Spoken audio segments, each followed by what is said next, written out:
எல்லோருக்கும் வணக்கம். இன்றைக்கி அனிதா புஷ்பவனம்குப்புசாமி யூடியூப் சேனலில் உங்களை எல்லாம் சந்திக்கிறதுல ரொம்ப மகிழ்ச்சி. இன்றைக்கு பிறந்தநாள் மற்றும் திருமண நாள் காண இருக்கின்ற அனைவருக்குமே என்னுடைய வாழ்த்துகள். உங்களுடைய வாழ்க்கையில் நீங்கள் அனைத்து நலங்களும் வளங்களும் கிடைக்கப்பட்டு நீடூழி வாழணும்னு சொல்லிட்டு நான் இறைவன் கிட்ட பிரார்த்திக்கிறேன். இந்த காணொலியை காண்கின்ற அனைவருக்குமே இந்த நாள் இனிய நாளாக அமையட்டும். இன்றைக்கி இந்த பதிவில் நம்ம பார்க்க போகிறது, கிச்சனில் நின்றுட்டுருக்கேன், கட்டாயம் உங்களுக்கு ஏதாவது உபயோகமாக செஞ்சு காமிக்கணுன்ற ஒரு எண்ணத்தோடு வந்திருக்கேன். அதனால் இன்றைக்கி இந்த பதிவில் மிக்சர் நம்ம வீட்டிலேயே எப்படி செய்யலாம் அப்படின்றது செஞ்சு காமிக்க போகிறேன். இது கொஞ்சம் வேலை அதிகம்தான். இன்றைக்கி நம்ம மிக்சர் செய்வதற்கு தேவையான பொருள்கள் என்னென்னு பார்த்தலாம். அதில் நம்ம பூந்தி செய்ய போகிறோம். 300 கிராம் கடலை மாவு எடுத்திருக்கேன். 125 கிராம் அரிசி மாவு எடுத்திருக்கேன். அதில் தேவையான அளவு உப்பு சேர்க்குறேன். சோடா கொஞ்சம் சேருங்க போதும். மிளகாய்த்தூள் 2 டீஸ்பூன். மஞ்சள் தூள் இது ஆப்ஷன் தான். கடலை மாவே நல்லா நிறமாக இருக்கும், அதனால் 1/4 டீஸ்பூன் போட்டுக்கோங்க. இதை இப்போது நல்லா கலந்து விட்டுக்கோங்க. கட்டி இருந்துச்சுன்னா அதெல்லாம் உடச்சி விட்டுக்கோங்க. இப்போ நம்ம அரிசி மாவு இதில் போட்டிருக்கிறனால தான் மஞ்சள் தூள் சேர்த்துருக்கோம். இப்போது தேவையான அளவு தண்ணி சேர்த்துக்கலாம்.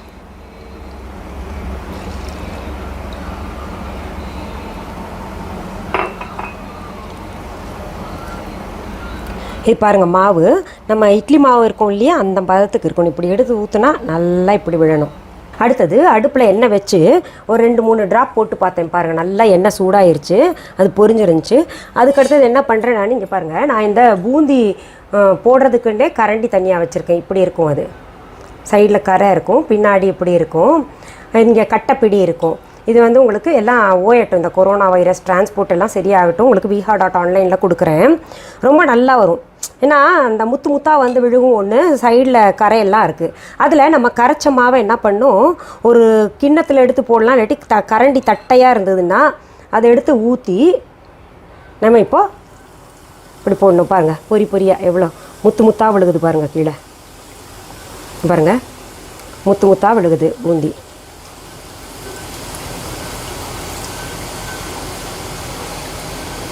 நல்ல எண்ணெய் சூடு இருந்துச்சுன்னு வைங்களேன், அழகாக பொரிஞ்சு வரும்.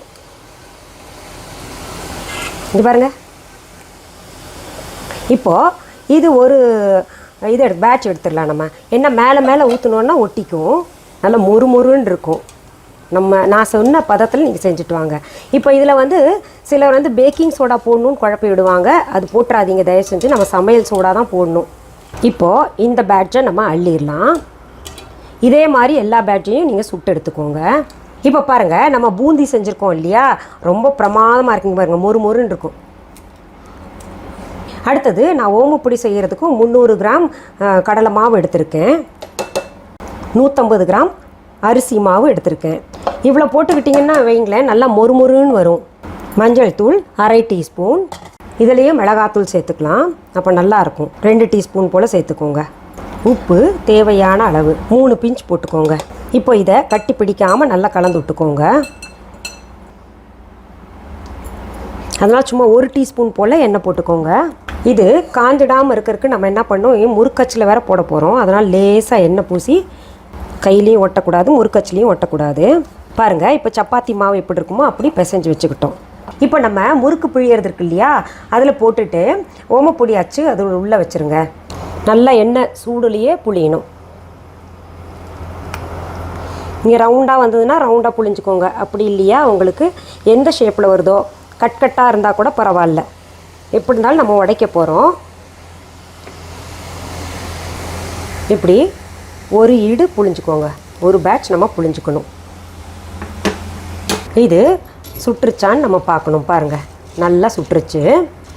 நல்லா எண்ணெய் நிறுத்தி நம்ம வடிகட்டி எடுத்து பாருங்கள், நல்ல சத்தம், அந்த முறுமுறுப்பு சத்தம் வருது இல்லையா, அப்படி வரணும். இப்போது நுரையாக இருக்குல்ல, இந்த நுரை அடங்கணும். அடங்குச்சுன்னா நல்லா வெந்திருக்கான்னு இன்னொரு தடவை பார்த்துட்டு திருப்பி போட்டுக்கோங்க. இது மஞ்சள் நிறத்தில் இல்லாமல் கொஞ்சம் சிகப்பு நிறத்தில் ஏன் வருதுன்னா, நம்ம மிளகாத்தூள் எல்லாம் சேர்த்துருக்கோம்.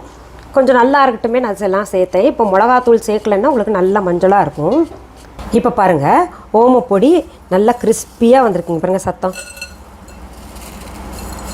இந்த மாதிரி நம்ம துண்டுங்களாக ஆக்கிக்கலாம். இப்போ தனியாக ஓமப்பொடி செய்கிறதுக்குன்னு தனி ப்ரொசீஜர் இருக்குது. அது எப்படின்னு நான் உங்களுக்கு சொல்லித்தரேன். இதையும் நம்ம அந்த பூந்தி கூட சேர்த்துக்கலாம். அடுத்தது என்ன செய்யலான்னு பார்க்கலாம். அடுத்தது நான் நிலக்கடலை எடுத்திருக்கேன். நிலக்கடலை எனக்கு ரொம்ப பிடிக்கும், எங்கள் வீட்டில் எல்லாருக்குமே ரொம்ப பிடிக்கும். அதனால் இந்த மிக்சரில் நான் முந்திரி பருப்பு சேர்க்கலை. முந்திரி பருப்பு போட்டு செய்கிற மிக்சர் வேறு, அது நான் உங்களுக்கு வேறு கலவை. அதில் இன்னும் நிறையா சேர்ப்பாங்க பொருள் எல்லாம், அது வேறு உங்களுக்கு சொல்லித்தரேன் பாருங்கள். இன்னொன்று ஒரு 100 கிராம் நான் எடுத்துக்கிட்டேன். இதை எண்ணெய் சூடாக இருக்கும்போதே போட்டுருங்க. இது போடும்போது பார்த்து, இப்போ எண்ணெய் தெளிச்சது பார்த்தீங்களா, அந்த மாதிரி தெளிக்காமல் பார்த்துக்கணும் நம்ம.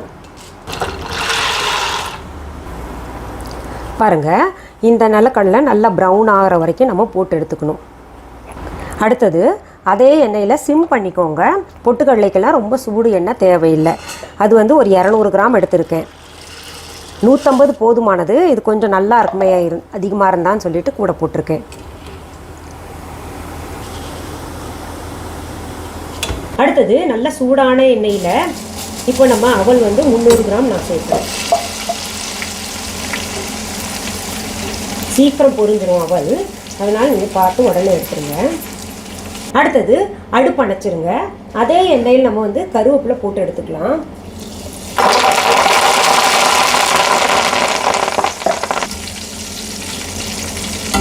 எனக்கு அடுப்பு அணைச்சிருக்கோம். நான் இது வந்து கூட வச்சு சாப்பிட்ற மாதிரி தான் செஞ்சுருக்கேன், அதனால் கொஞ்சம் கூட இருக்குது. இப்போ உங்களுக்கு அளவு வந்து கம்மியாக வேணுன்னா குறைச்சி செஞ்சுக்கோங்க. நான் சொன்ன அளவில் பாதி எடுத்துக்கோங்க. நான் இப்போ வந்து இதில் மிளகாத்தூள் சேர்க்குறேன். அவலெல்லாம் உப்பு இருக்காதுல்ல, அதனால் உப்பும் சேர்த்து சரியாக கலந்துக்கலாம். பாருங்கள், நல்லா மொறுப்பாக சத்தம் வருதுல்ல. இதில் லேசாக மஞ்சத்தூள் கலந்துக்கிட்டிங்கன்னா இன்னும் நேரம் ரொம்ப நல்லாயிருக்கும். ஏன்னா நம்ம இப்போ சாப்பிட்டது ஜீரணம் ஆகணும், அதனால் பெருங்காயத்தூள் போட்டோம்னா ரொம்ப நல்லது. இது போடுறதுனால நல்ல மணமாகவும் இருக்கும். கொஞ்சம் சும்மா ஒரு 2 சிட்டிகை எடுத்து போட்டுக்கோங்க. இப்போது நல்லா கலந்து விட்டுக்கோங்க.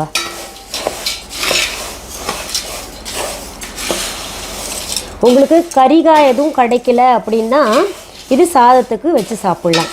நம்ம வீட்டில் செய்கிறது கொஞ்சம் வேலை அதிகமாக தெரியும்.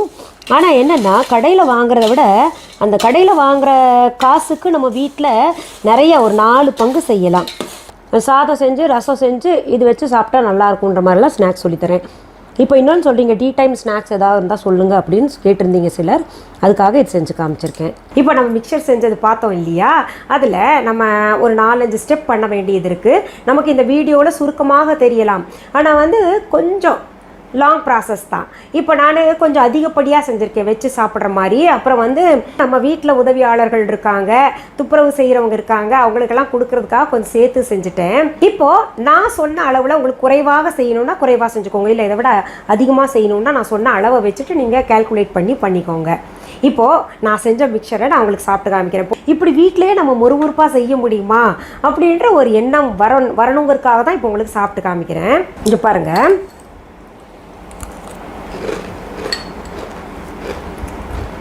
சத்தம் வருதா? நான் சொன்ன இந்த ப்ரொசீஜர் படி நீங்கள் செஞ்சீங்கன்னா நல்ல ரிசல்ட் கிடைக்கும்.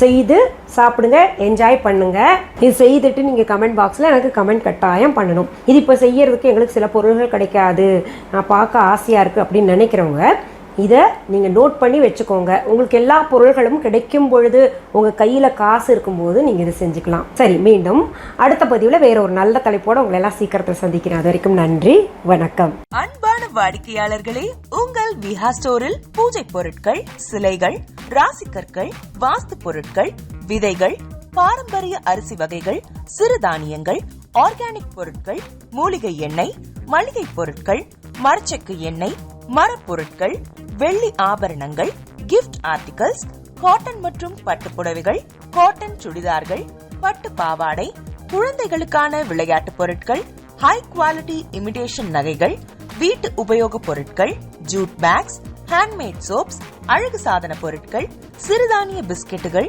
ஹோம் அப்ளையன்சஸ், இன்னும் பற்பல பொருட்கள் விற்பனைக்குள்ளது. விஹா ப்ராடக்ட்களை நீங்கள் வாங்க விரும்பினால் அது எங்களுடைய viha.online வெப்சைட் மற்றும் சென்னை ராஜா அண்ணாமலைபுரத்தில் உள்ள எங்கள் விஹா ஸ்டோரில் மட்டுமே கிடைக்கும் என்பதை தெரிவித்துக் கொள்கிறோம்.